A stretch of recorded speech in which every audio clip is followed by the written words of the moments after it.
ओम सह शनिश्चराय नमः। जय शनिदेव महाराज की। प्यारे भक्तों, आज हम सुनेंगे शनिवार के दिन शनिवार की व्रत कथा। अगर आप चाहते हैं शनिदेव आपके सभी कार्य बना दे और आपको शुभ फल की प्राप्ति दे और आपका मंगल ही मंगल हो, तो आज शनिवार के दिन आप ये कथा सुनकर कमेंट में जय शनिदेव महाराज जरूर लिखें और चैनल को सब्सक्राइब भी जरूर कर लें। आइए सुनते हैं शनिवार की व्रत कथा। हे शनिदेव महाराज, जो भी आपकी इस कथा को सुन रहा है उसके बिगड़े काम आप सभी बना देना। जय शनिदेव। एक समय स्वर्ग लोक में सबसे बड़ा कौन के प्रश्न पर 9 ग्रहों में वाद विवाद हो गया।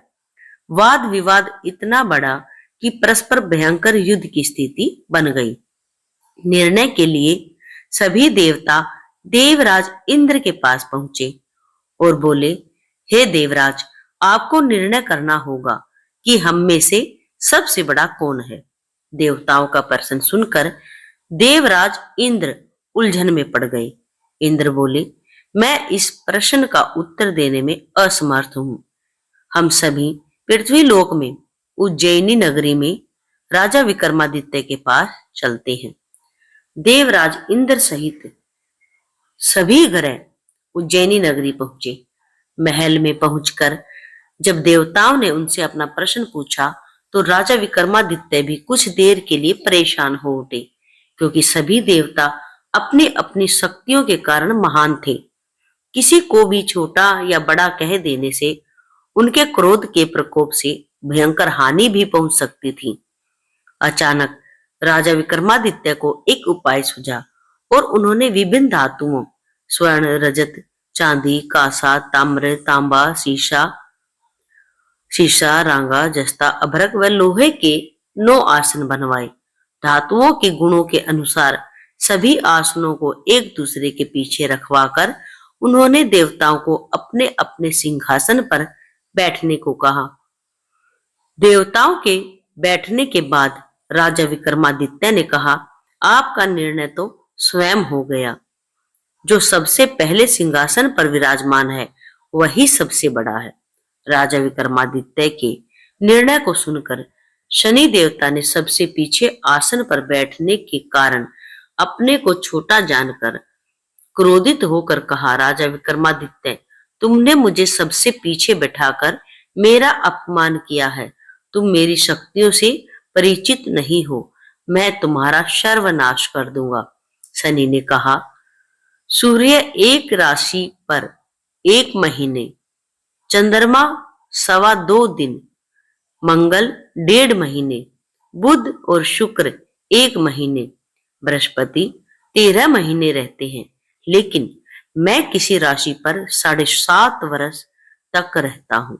बड़े बड़े देवताओं को मैंने अपने प्रकोप से पीड़ित किया है।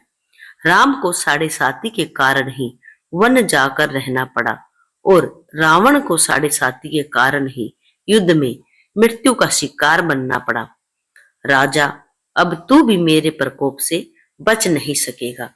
इसके बाद अन्य ग्रहों के देवता तो प्रसन्नता के साथ चले गए, परंतु शनि देव को बड़े क्रोध के साथ वहां से रवाना हुए। शनिदेव को क्रोध आया और वह क्रोध में ही वहां से रवाना हो गए। राजा विक्रमादित्य पहले की तरह ही न्याय करते रहे। उनके राज्य में सभी स्त्री पुरुष बहुत आनंद से जीवन यापन कर रहे थे। कुछ दिन ऐसे ही बीत गए। उधर इधर शनिदेव अपने अपमान को नहीं भूले। विक्रमादित्य से बदला लेने के लिए एक दिन शनिदेव ने घोड़े के व्यापारी का रूप धारण किया और बहुत से घोड़े के साथ उज्जैनी नगरी पहुंचे। राजा विक्रमादित्य ने राज्य में किसी घोड़े के व्यापारी के आने का समाचार सुना तो अपने अश्वपाल को कुछ घोड़े खरीदने के लिए भेजा। घोड़े बहुत कीमती थे। अश्वपाल ने जब वापस लौटकर इस संबंध में बताया तो राजा विक्रमादित्य ने स्वयं आकर एक सुंदर व शक्तिशाली घोड़े को पसंद किया। घोड़े की चाल देखने के लिए राजा उस घोड़े पर सवार हुए तो वह घोड़ा बिजली की गति से दौड़ पड़ा। तेजी से दौड़ता घोड़ा राजा को दूर जंगल में ले गया और फिर राजा को वहां गिराकर जंगल में कहीं गायब हो गया। राजा अपने नगर को लूटने के लिए जंगल में भटकने लगे, लेकिन उन्हें लौटने का कोई रास्ता नजर नहीं आ रहा था। राजा को भूख प्यास लग आई। बहुत घूमने पर उसे एक चरवाहा मिला। राजा ने उससे पानी मांगा। पानी पीकर राजा ने उस चरवाहे को अपनी अंगूठी दे दी। फिर उससे रास्ता पूछकर वह जंगल से निकलकर पास के नगर में पहुंचा।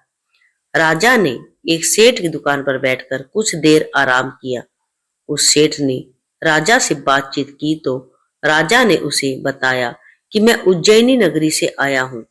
राजा के कुछ देर दुकान पर बैठने से सेठ जी की बहुत बिक्री हुई। सेठ ने राजा को बहुत भाग्यशाली समझा और खुश होकर अपने घर भोजन के लिए ले गया। सेठ के घर में सोने का एक हार खूंटी पर लटका हुआ था। राजा को उस कमरे में छोड़कर सेठ कुछ देर के लिए बाहर गया। तभी एक आश्चर्यजनक घटना घटी। राजा के देखते देखते सोने के उस हार को खूंटी निगल गई। सेठ ने कमरे में लौटकर हार को गायब देखा तो चोरी का संदेह राजा पर ही किया, क्योंकि उस कमरे में राजा ही अकेला बैठा था। सेठ ने अपने नौकरों से कहा कि इस परदेशी को रस्सियों से बांधकर नगर के राजा के पास ले चलो। राजा ने विक्रमादित्य से हार के लिए पूछा तो उसने बताया कि देखते ही देखते खूंटी ने हार को निगल लिया था। इस पर राजा ने क्रोधित होकर चोरी करने के अपराध से विक्रमादित्य के हाथ पैर कटवाने का आदेश दे दिया। राजा विक्रमादित्य के हाथ पैर काटकर उसे नगर की सड़क पर छोड़ दिया। कुछ दिन बाद एक तेली उसे उठाकर अपने घर ले गया और उसे अपने कोलू पर बैठा दिया। राजा आवाज देकर बैलों को हाँकता रहता। इस तरह तेली का बैल चलता रहता और राजा को भोजन मिलता रहता। शनि के प्रकोप की 7.5 पूरी होने पर वर्षा ऋतु प्रारंभ हुई। राजा विक्रमादित्य एक रात मेघ मल्हार गा रहे थे कि तभी नगर के राजा की लड़की राजकुमारी मोहिनी रथ पर सवार उस तेली के घर के पास से गुजरी। उसने मेघ मल्हार सुना तो उसे बहुत अच्छा लगा और दासी को भेजकर गाने वाले को बुला लाने को कहा। दासी ने लौटकर राजकुमारी को अपंग राजा के बारे में सब कुछ बता दिया।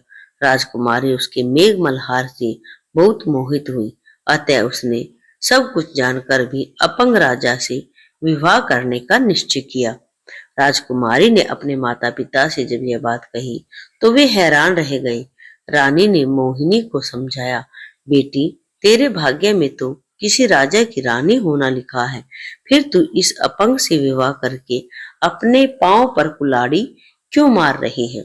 राजकुमारी ने अपनी जिद नहीं छोड़ी। अपनी जिद पूरी कराने के लिए उसने भोजन करना छोड़ दिया और प्राण त्यागने का निश्चय किया। आखिर राजा रानी को विवश होकर अपंग विक्रमादित्य से राजकुमारी का विवाह करना पड़ा।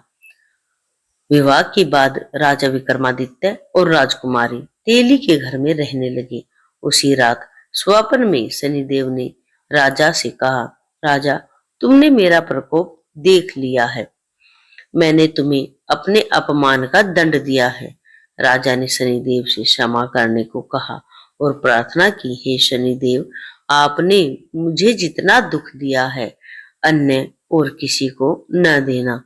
शनिदेव ने कुछ सोचकर कहा, राजा मैं तुम्हारी प्रार्थना स्वीकार करता हूँ। जो कोई स्त्री पुरुष मेरी पूजा करेगा, शनिवार को व्रत करके मेरी व्रत कथा सुनेगा, उस पर मेरी अनुकंपा बनी रहेगी।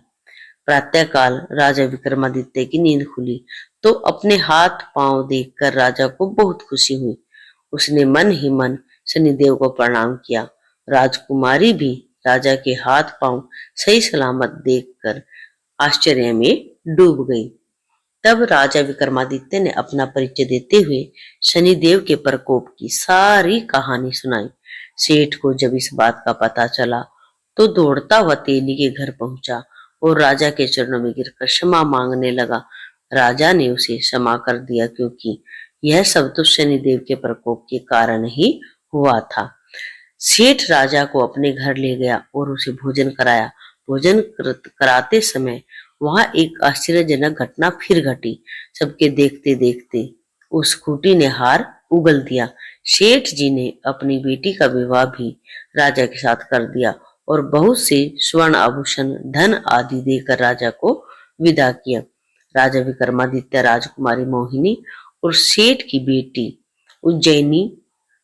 बेटी के साथ उज्जैनी पहुंचे तो नगरवासियों ने हर्ष से उनका स्वागत किया। अगले दिन राजा विक्रमादित्य ने पूरे राज्य में घोषणा कराई कि शनिदेव सब देवों में श्रेष्ठ है। प्रत्येक स्त्री पुरुष शनिवार को उनका व्रत करे और व्रत कथा अवश्य ही सुने। राजा विक्रमादित्य की घोषणा से शनिदेव बहुत प्रसन्न हुए। शनिवार का व्रत करने और व्रत कथा सुनने के कारण सभी लोगों की मनोकामनाएं शनिदेव की अनुकंपा से पूरी होने लगी। सभी लोग आनंद पूर्वक रहने लगे। बोलो शनिदेव महाराज जी की जय। हे शनिदेव महाराज, जो भी भक्त आपकी इस कथा को पूरा सुन रहा है, जिसने भी इस कथा को पूरा सुना है, चैनल को सब्सक्राइब किया है, हे शनिदेव महाराज, उस पर आप अपनी कुदृष्टि कभी मत डालना। आपके सिर चरणों में मैं उन सभी सेवकों के लिए, सभी बच्चों के लिए प्रार्थना करती हूँ कि उन्हें कभी आप कोई कष्ट मत देना। जय शनिदेव महाराज। ओम सह शनिश्चराय नमः। ओम सह शनिश्चराय नमः। कथा अगर आपको अच्छी लगी हो तो कमेंट में जय शनिदेव महाराज जरूर लिखें।